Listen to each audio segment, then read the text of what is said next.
Hello friends, Radhe Radhe.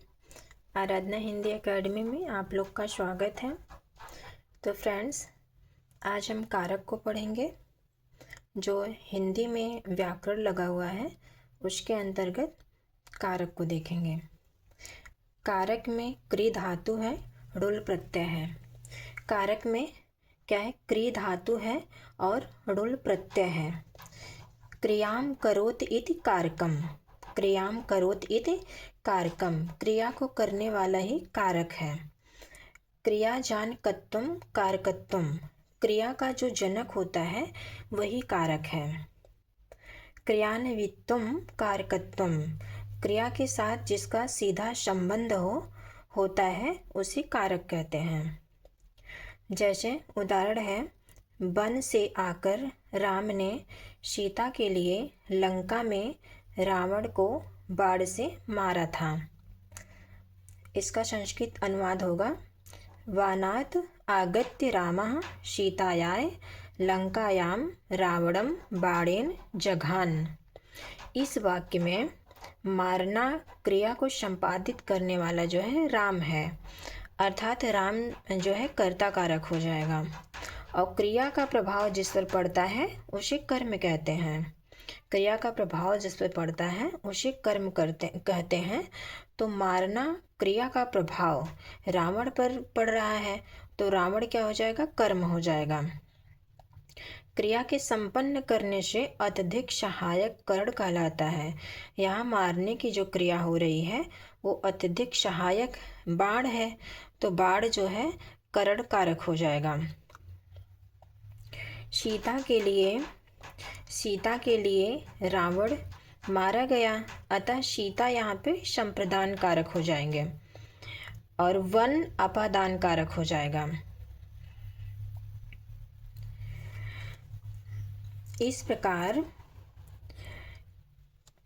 इस प्रकार वाक्य में राम, सीता, रावण, वन, बाण, लंका, इन सभी शब्दों का मारना मतलब जघान मारना मतलब जघान क्रिया से संबंध है, अतः उपयुक्त में सभी शब्द कारक हैं। आगे देखेंगे कारक की संख्या 6 होती है। कारक की कितनी संख्या होती है? कारक 6 होते हैं। कर्ता कारक, कर्म कारक, करण, संप्रदान, अपादान, अधिकरण। कर्ता कर्म च करणम संप्रदानम तथैव च अपादानाधिकरणे इत्याहो कारकाणिकी षट्। जिनका क्रिया के साथ सीधा संबंध नहीं होता है, जो क्रिया की सिद्धि में सहायक नहीं होते हैं, उन्हें कारक नहीं कहा जाता है। जैसे संबंध और संबोधन जो है वो कारक के अंतर्गत नहीं आते हैं। संस्कृत में बस कारक की संख्या 6 है और हिंदी में कारक पूछे तब 8 बताना है। आगे देखेंगे कारक चिह्न।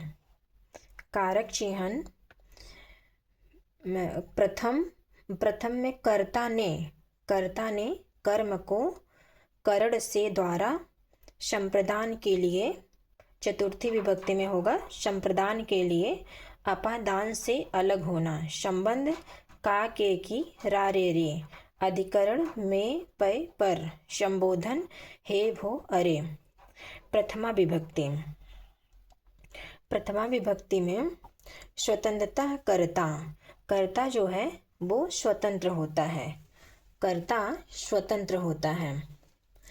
क्रिया करने में जिसकी स्वतंत्रता मानी जाए वही कर्ता होता है। यह सूत्र कर्त संज्ञा करने वाला संज्ञा सूत्र है। जैसे मोहन पठति, यहाँ मोहन क्या करता है? पढ़ता है। मोहन पठति, मोहन पढ़ने की क्रिया कर रहा है तो मोहन स्वतंत्र है, तो ये मोहन जो है कर्ता कारक है। इस वाक्य में कर्तवाच्य मतलब वाक्य में कर्ता की स्थिति के अनुसार संस्कृत में 3 प्रकार के होते हैं। वाक्य में कर्ता की स्थिति के अनुसार संस्कृत में वाक्य जो है 3 प्रकार के होते हैं: कर्तृवाच्य, कर्मवाच्य और भाववाच्य। कर्तवाच्य में मोहन पुस्तकम पठति, मोहन पुस्तकम पठति, यहाँ कर्ता की प्रधानता होती है और कर्ता में प्रथमा विभक्ति होती है। कर्ता में प्रथमा विभक्ति होती है। कर्मवाच्य, कर्मवाच्य में मोहनेन पुस्तकम पठ्यते, मोहनेन, मोहनेन में क्या तृतीया विभक्ति लगी हुई है। मोहनेन पुस्तकम पठ्यते, यहाँ कर्म की प्रधानता होती है। यहाँ पुस्तकम, पुस्तक क्या है, कर्म है, तो यहाँ कर्म की प्रधानता होती है। कर्ता में तृतीया विभक्ति होती है। जो कर्म के कर्ता में, जो कर्म के कर्ता, जो कर्म का कर्ता है उसमें तृतीया विभक्ति होती है, और जो भाववाच्य का कर्ता होता है उसमें भी तृतीया विभक्ति होती है। वैसे रामेण भूयते, यहाँ भाव क्रिया की प्रधानता होती है, अर्थात कर्ता में तृतीया विभक्ति होती है। अगला सूत्र है प्रातिपदिकार्थ लिंग परिमाण वचन मात्रे प्रथमा। जहाँ पर प्रातिपदिकार्थ, प्रातिपदिकार्थ में प्रथमा विभक्ति होती है, लिंग में प्रथमा विभक्ति होती है, और परिमाण में भी प्रथमा विभक्ति होती है, और वचन मात्र में भी प्रथमा विभक्ति होती है, और संबोधने च प्रथमा, संबोधन में भी प्रथमा विभक्ति होती है।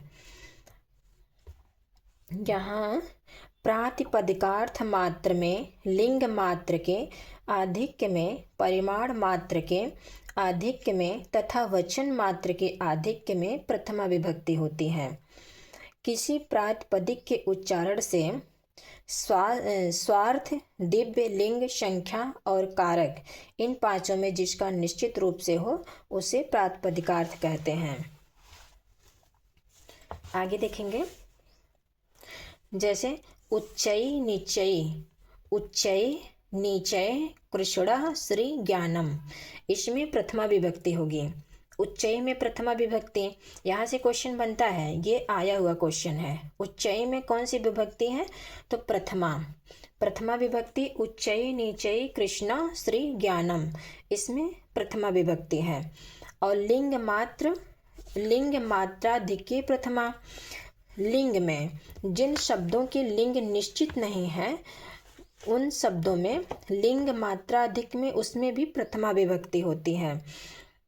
जैसे तटः, तटी, तटम, तटा पुल्लिंग है और तटी स्त्रीलिंग है, और तटम जो है वो नपुंसक लिंग है। तो तटः, तटी, तटम, इसमें भी प्रथमा विभक्ति होगी। आगे देखेंगे,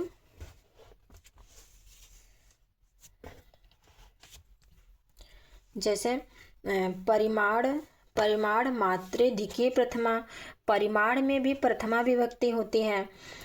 परिमाण मतलब जैसे वजन, माप, तौल, इसमें जहाँ आ जाए वहाँ भी प्रथमा विभक्ति होती है। उदाहरण है जैसे द्रोणो व्रीहि, द्रोणो व्रीहि, इसमें भी प्रथमा विभक्ति है। वचन मात्र में प्रथमा, वचन मात्र में जैसे एकः, दौवौ, वहवः, इसमें भी प्रथमा विभक्ति होती है। और हमने कहा ना संबोधने च प्रथमा, संबोधन में भी प्रथमा विभक्ति होती है। जैसे हे राम, अत्र, गच्छतः, हे श्याम, इसमें भी प्रथमा विभक्ति। उक्ते कर्तरी प्रथमा, उक्त में भी प्रथमा विभक्ति होती है। जैसे रामः गृहं गच्छति, राम घर को जाता है, तो यहाँ भी प्रथमा विभक्ति। यहाँ राम कर्तवाच्य का करता है जो कि उक्त के उक्त है, अतः राम में प्रथमा विभक्ति।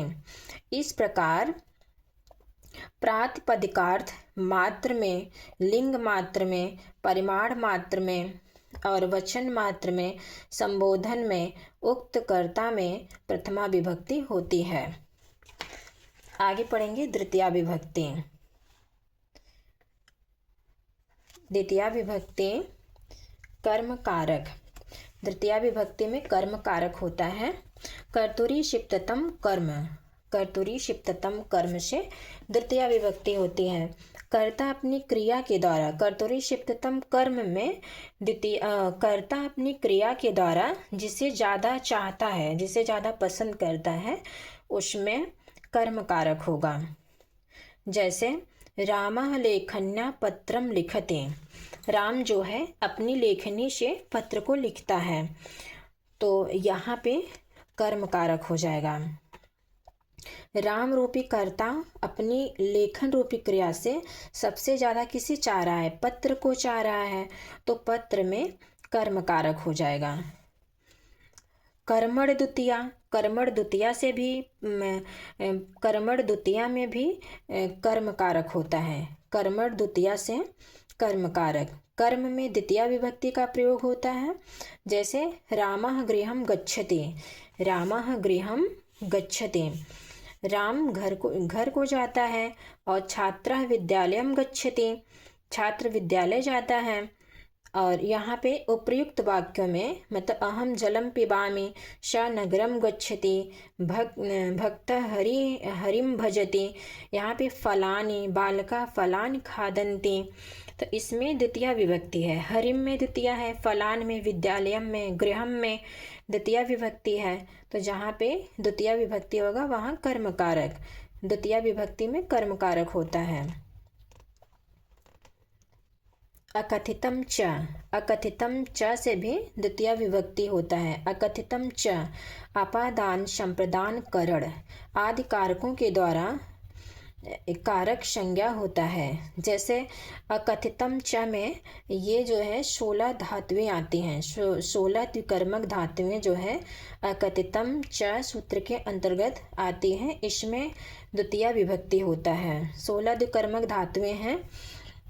जैसे दूह याच पच दंड, दूह याच पच दंड, रुद्र पक्ष ची ब्रू सास जी मथ मुश। और इधर है नी, नी ह्री कृष वह, ये चार इधर हैं और 12 उधर, ये द्विकर्मक धातुएं हैं। इन 16 धातुओं एवं उनके समानार्थक धातुओं के योग में अपादान संप्रदान करण आदि कारकों की कर्म संज्ञा होती है। और इनमें द्वितीया विभक्ति का प्रयोग होता है। जैसे गाम दोग्धिपयः, सुधाम क्षीर निधि मध्यानि।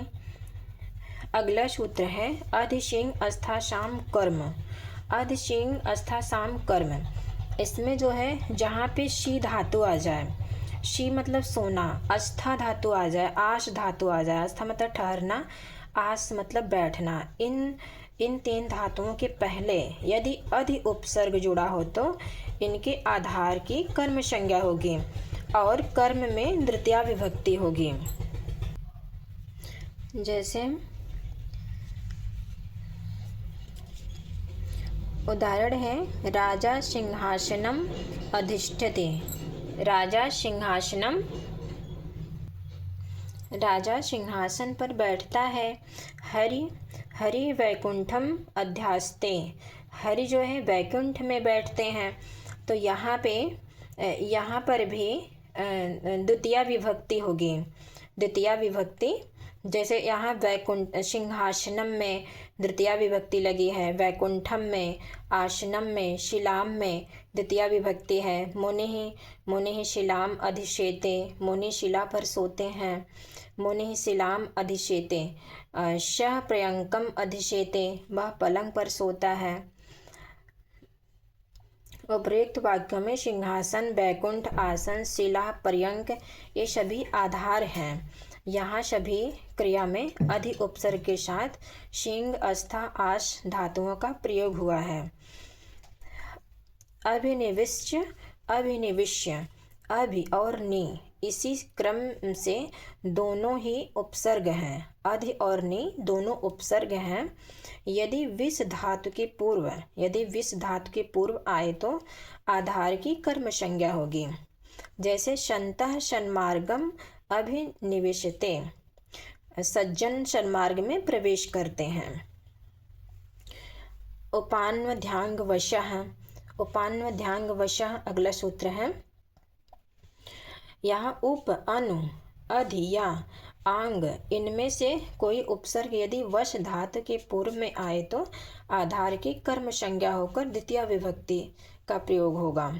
जैसे राजा नगरम उपवशति, राजा नगर में रहता है। यहाँ वश धातु के पूर्व उप, अनु, अधि एवं आंग उपसर्ग का प्रयोग हुआ है।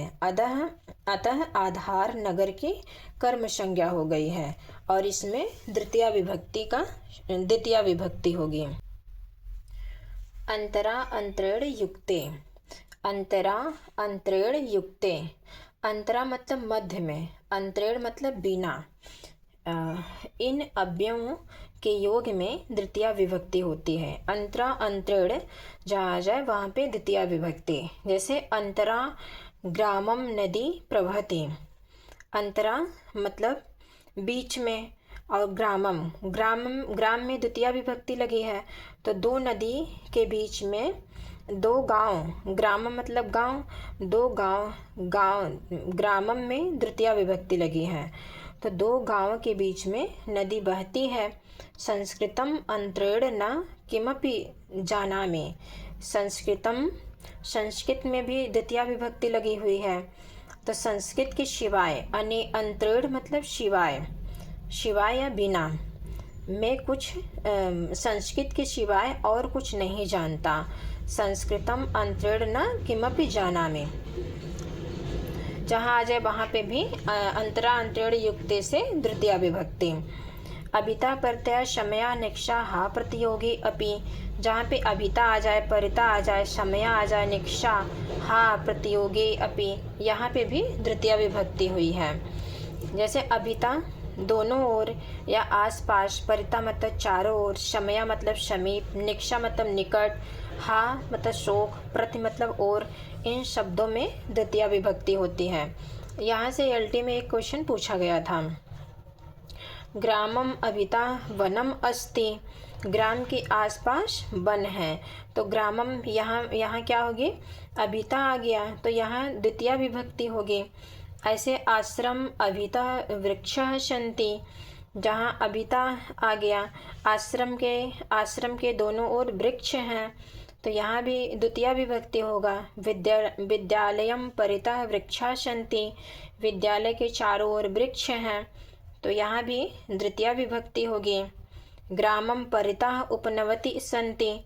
तो गांव के चारों ओर उपवन हैं, तो जहाँ पे कहने का मतलब यही है जहाँ पर अभिता आ जाए, परिता आ जाए, शमया निक्षा हा प्रतियोगी अपि, तो वहाँ पे हमें द्वितीया विभक्ति लगा देना है।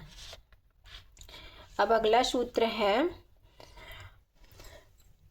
उभ सर्वतसो कार्य। ये सूत्र उतना नहीं पूछा जाता है, ये वाला मोस्ट इम्पॉर्टेंट है। अगला ये कालांधरोत्तन संयोगे। कालांधरोत्तरन्त संयोगे, यदि किसी काल में कोई क्रिया लगातार हो तो ऐसे कालवाची पद में द्वितीया विभक्ति होती है। इस तरह यदि अध्व मतलब मार्ग की दूरी, यहाँ पे काल और कालवाची, यहाँ पे कालवाची आ जाए, नहीं तो दूरी की बात हो जाए, वहाँ पे द्वितीया विभक्ति होगी। जैसे मार्ग की दूरी में कोई वस्तु लगातार हो तो उस उपान्ध्याय मार्ग, उस ऊर्ध्ववाचक मार्गवाचक शब्द में तृतीया विभक्ति होती है। जैसे यहाँ पे मार्गवाचक में जैसे छात्रम कोशम अधीते, छात्र कोसों भर लगातार पढ़ता है, छात्रम कोशम अधीते। मार्गवाचक में कोशम गिरि वर्तते, कोस पर विस्तृत पर्वत हैं। मार्गवाच यहाँ भी होगा, कोसम कुटिला नदी, कोस भर नदी टेढ़ी है, तो यहाँ इस सूत्र से द्वितीया विभक्ति होगा। आज के लिए इतना ही। अब द्वितीया विभक्ति हम नेक्स्ट वीडियो में पढ़ेंगे। Okay friends, Radhe Radhe.